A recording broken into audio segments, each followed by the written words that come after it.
राधे राधे दोस्तों, आज की इस वीडियो में मैं आपके साथ अहोई अष्टमी व्रत की सरल पूजा विधि शेयर करूंगी। अहोई अष्टमी का व्रत कार्तिक मास की कृष्ण पक्ष की अष्टमी तिथि को मनाया जाता है। ये जो व्रत है माताएं अपने बच्चों की लंबी आयु के लिए और जिनके संतान नहीं होती संतान प्राप्ति के लिए रखती हैं।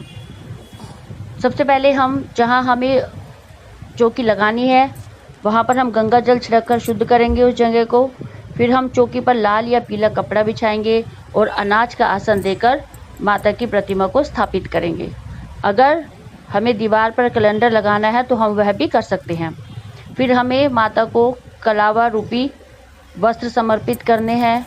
माता को लाल रंग की चुन्नी समर्पित करनी है। माता के सामने हम एक अनाज की ढेरी लगाएंगे। हम गेहूं भी ले सकते हैं और चावल भी ले सकते हैं। जो भी अनाज आपके पास उपलब्ध है वो आप लेंगे और माता के सामने आपको एक अनाज की ढेरी लगानी है जिस पर हमें एक दिया स्थापित करना है। इस तरह के हमें 2 कलश लेने हैं। ये होई मार्केट में आसानी से मिल जाती हैं। करवा चौथ में करवे मिलते हैं जिन पर नोक, और ये होई इस टाइम सभी जगह आपको बाज़ार में आसानी से मिल जाएंगी। इस तरह की हमें 2 कलश लेने हैं। कहीं कहीं पर दोनों कलश में पानी भरा जाता है और किसी किसी के यहाँ पर एक कलश में अनाज और एक कलश में हमें पानी भरना होता है।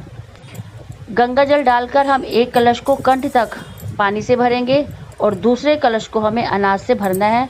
यह अनाज बाद में हमें दान करना होता है। अब हम अनाज का आसन देकर इन दोनों को, ये हमें 2 घड़ की तरह एक दूसरे के ऊपर हमें स्थापित करनी है दोनों कलश।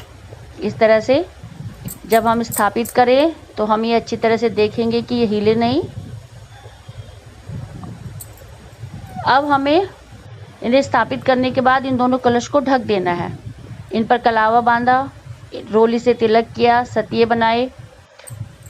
अब हम माता को हमें हरे रंग के फल समर्पित करने होते हैं जिसमें हम खीरा और मूली कर सकते हैं क्योंकि किसी भी तरह के फल इसमें वर्जित होते हैं।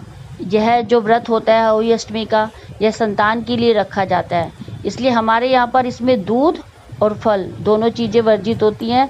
ना तो हम फल काट सकते हैं इस दिन, ना माता को समर्पित करने हैं, ना खुद परिवार में कोई खाता है। हमारे यहाँ नहीं खाते। अगर आपके यहाँ खा सकते हैं तो आप माता को समर्पित कर सकते हैं, लेकिन अगर हमारे यहाँ तो जितने पुरुष हैं घर में वो भी नहीं खाते होली वाले दिन फल, और ना ही कोई काटता है। अब हमें इस तरह की ये माला, हमारी शाहू माता की जो माला आती है, ये हमें समर्पित करनी है। जिसके जितने बच्चे होते हैं उसमें इतने ही मोती डलते हैं। मेरे 2 बच्चे हैं। हमारे यहाँ 5 साल तक लगातार एक बच्चे के नाम से 2 मोती डलवाए जाते हैं। मेरे 2 बच्चे हैं तो दोनों तरफ 10-10 मोती है मेरी माला में। तो हर साल यही हमें पूजा में रखनी होती है। ये चांदी के मोती है और सुनार की दुकान पर आराम से अवेलेबल हो जाते हैं। अब हमें इस दिए को, जब हम दोपहर के समय हम कथा करते हैं तब हमें इस दिए को जलाना है। हमारे यहाँ 2 बजे के आसपास कथा होती है अहोई अष्टमी की, और तारों को अर्घ देकर इस व्रत का पारण किया जाता है। जिस तरह से हम करवा चौथ में चांद देखते हैं, इसी तरह से अहोई व्रत में हमें तारों को अर्घ देना होता है और तभी हमारे व्रत का पारण होता है। अहोई माता को हमें श्रृंगार का सामान समर्पित करना है। अहोई व्रत में कपड़े का बहुत महत्व होता है। अपनी सासू माँ, आपकी माँ अगर सासू माँ सूट पहनती है तो सूट, साड़ी पहनती है तो साड़ी हमें ज़रूर इसमें पूजनी है, और हमें वस्त्र जो है वो ज़रूर इसमें पूजा जाता है। आपको जो सुविधा लगे आप उस हिसाब से पूज सकते हैं। तो इसमें मैंने अपनी सासू माँ के लिए साड़ी और श्रृंगार का सामान इसमें पूजा है। अब हम माता को पुष्प समर्पित करेंगे, और जहाँ भी हमें पुष्प हैं, जहाँ भी दियों को, कलश पे, हमें हर जगह जो है वो पुष्प समर्पित करने हैं। पुष्पों की माला करनी है। माता से हाथ जोड़कर हमें विनती करनी है कि हमारे बच्चों के जीवन को बहुत ही ज़्यादा, मतलब उनके जीवन में तरक्की दे, उनकी आयु लंबी करे, उनका स्वास्थ्य ठीक रखे, और जो भी हमसे व्रत में भूल चूक या गलती हो गई हो उसे क्षमा करे, और हमारी किसी भी प्रकार की त्रुटि को माता जो है वो नज़रअंदाज करे। इस तरह से जब हम कहानी कहें तो हमें माता से प्रार्थना करनी है। कहानी शुरू करने से पहले हमें संकल्प लेना है। सुबह के टाइम नहा धोकर कोई भी व्रत हम संकल्प हाथ में जल लेकर या पुष्प लेकर हमें माता के समक्ष यह संकल्प करना है कि माता, आज मैं आपके नाम का जो व्रत रखूँ वह मेरा पूर्ण हो। बिना संकल्प के कोई भी व्रत जो है हमारा अधूरा माना जाता है। कहानी कहते हुए हमें एक इस तरह से कलश लेना है, उसे हमें जल से भरना है। ये इसमें हम तिलक करेंगे और कंठ तक इसे भी हमें गंगा जल डालकर जल से भरना है। यह चौकी स्थापित करने के बाद जब हम 2 बजे के बाद कहानी सुनते हैं, तब हम इस जल से सूरज को हमें जो है वो जल समर्पित करना होता है। कहानी सुनने के बाद हम कहानी कह सकते हैं, या अगर घर में अकेले हैं तो हम पढ़ भी सकते हैं। इस तरह से हमें गेहूं के दाने अपनी हथेली पर लेते हैं। मुट्ठी में कोई भी चीज़, हमें खाली हाथ हमें जो है वो कहानी नहीं सुननी होती है।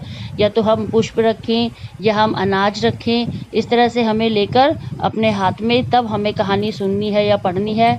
कहानी ख़त्म होने के बाद इस अनाज को हमें जल के लोटे में छोड़ना है और इसे हमें सूरज को समर्पित करना है।